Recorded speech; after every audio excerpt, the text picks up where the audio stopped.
Emangnya ada apa dengan TikTok? Emangnya apa salahnya TikTok? Banyak sekali. Pertama, TikTok itu bisa membuat kita ketergantungan kepadanya. Karena kebahagiaan yang kita dapatkan dari TikTok itu datangnya secara instan. Kalau misalnya terus begini, maka kita lama-kelamaan nggak termotivasi untuk melakukan hal-hal yang berproses gitu. Jadi kita pengen terus mendapatkan kebahagiaan secara instan. Dimana karena adanya TikTok yang dulunya kita itu kalau misalnya mau mencari kebahagiaan, kita harus cari dulu. Waktu sebelumnya itu kita mau mencari informasi, kita harus ngetik dulu. Atau di zaman dulunya lagi kita mau nyari informasi, kita harus ke perpustakaan, nyari buku dan segala macam. Sekarang kita tinggal buka TikTok, itu langsung ada semua yang bikin kita bahagia. Jadi kita ingin mendapatkan sesuatu, mau itu kebahagiaan atau itu informasi ataupun apapun itu, kita sekarang pengennya tuh yang instan terus gitu. Jadi kita mau belajar sebulan, seminggu, ataupun cuman 1 hari pun itu kita nggak bisa gitu, semakin malas gitu. Bahkan disuruh cuman ke warung aja sekarang udah semakin malas. Karena apa? Karena kita maunya yang instan terus, langsung tiba-tiba jerk ada gitu. Jadi ini juga ada hubungannya dengan dopamin gitu, dimana dopamin yang kita dapatkan itu sangat banyak di waktu yang sangat sedikit. Jadi karena kita mendapatkan dopamin yang sangat banyak di waktu yang sangat sedikit itu, maka aktivitas-aktivitas lain yang menghasilkan dopamin yang lebih sedikit dari ini dan juga lebih sulit, maka kita tidak akan termotivasi lagi untuk melakukan aktivitas-aktivitas tersebut gitu. Jadi karena adanya TikTok, kita itu dapat mendapatkan kebahagiaan secara berlebihan dan secara instan, dan informasinya pun mendapatkan banyak banget informasi gitu dalam suatu waktu gitu. Karena tidak ada lagi hal lain yang lebih menyenangkan daripada TikTok, akhirnya ya segala sesuatu selain TikTok itu udah malesin gitu.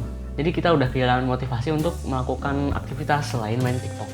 Makanya sekali kita buka konten-konten seperti TikTok, itu konten-konten yang video pendek, akhirnya ya kita susah untuk keluar dari aplikasi tersebut gitu. Sekalinya nyebur udah basah terus, susah keringnya. Nah, karena TikTok itu jadi pusat perhatian kita, pusat perhatian kehidupan kita gitu. Jadi TikTok itu menjadi semacam dunia barunya kita gitu. Jadi kita mengorientasikan dunia kita itu ke TikTok gitu. Jadi makanya sekarang ikutin tren TikTok, apa ikutin tren TikTok atau tren apa, karena pusat perhatian kita itu di sini gitu, di TikTok. Jadi apa-apa kita harus sesuai tren TikTok. Apalagi orang-orang yang FOMO pasti bisa banget dikendaliin oleh tren TikTok.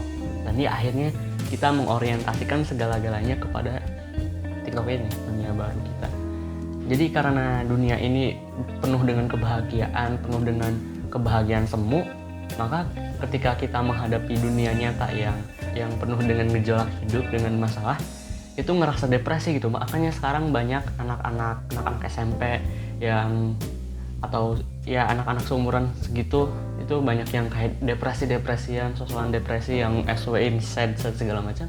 Ya karena mereka terlalu takut untuk menghadapi dunia nyata, karena mental mereka itu udah di level TikTok gitu. Dan ketika kita mengorientasikan segalanya pada TikTok, ini juga hal yang buruk, karena di TikTok juga banyak misinformasi dan konten-konten, ya banyak juga kan konten-konten hoax kayak gitu. Maka dengan kita menggantungkan hidup kita pada TikTok, kemungkinan akan mendapatkan konten-konten hoax gitu. Jadi kita akan mendapatkan informasi yang miss itu, yang nggak sesuai dengan kenyataannya, ataupun ada konten-konten provokasi yang akhirnya ngebanyakin emosi. Dan juga konten-kontennya itu kan cuma 1 menit ya, cuma sebentar, konten-konten video-video pendek. Maka penjelasan tentang suatu hal itu nggak bener-bener dalam, nggak bener-bener detail, nggak bener-bener mendasar gitu, tapi membuat kita itu merasa pintar gitu. Jadi Dunning-Kruger effect gitu, dimana kita merasa pintar, kita merasa sudah tahu segalanya, padahal yang kita tahu baru sedikit. Sedangkan orang yang pintar beneran nggak merasakan seperti itu. Sekarang banyak nih orang yang merasa lebih pintar daripada orang yang ahlinya dalam bidang tersebut gitu. Padahal ya para ahli di bidangnya itu mempelajari suatu hal itu benar-benar secara detail, butuh waktu lama, berbulan-bulan, bertahun-tahun. Mereka baca buku, berapa ratus buku mereka baca untuk membahas satu bidang aja. Sedangkan kita melihat satu video pendek langsung merasa tahu tentang bidang tersebut gitu. Ya kan, gimana gak bakal banyak misinformasi, karena ya orang-orang nggak tahu suatu bidang atau suatu hal tertentu secara detail gitu. Selain itu, TikTok juga adalah sarangnya emosi, di mana banyak konten-konten provokasi, komen-komennya juga saling sindir, saling emosi segala macam. Ada kubu ini dan kubu ini diprovokasi dan akhirnya berantem dua kubu tersebut. Terus ada drama-drama yang dipanas-panasin terus dan akhirnya ya banyak keributan lah di situ. Bahkan cuman perihal game itu ribut, perihal agama atau perihal kemarin itu waktu Pilpres itu juga ribut. Apalagi yang sebelumnya itu yang ada sok-sokan pinter yang terkena Dunning-Kruger effect. Mereka sok tahu, mereka ngotot. Ya, ada orang yang nanggepin, ya akhirnya ribut juga kan. Hujat sana sini, drama di mana-mana, ya akhirnya chaos juga kan. Apalagi nih ya, di TikTok itu banyak banget konten 18+ yang merusak otak gitu. Ini nambah kecanduan kita terhadap TikTok ini lah. Tahu sendiri kan bahayanya pornografi itu apa.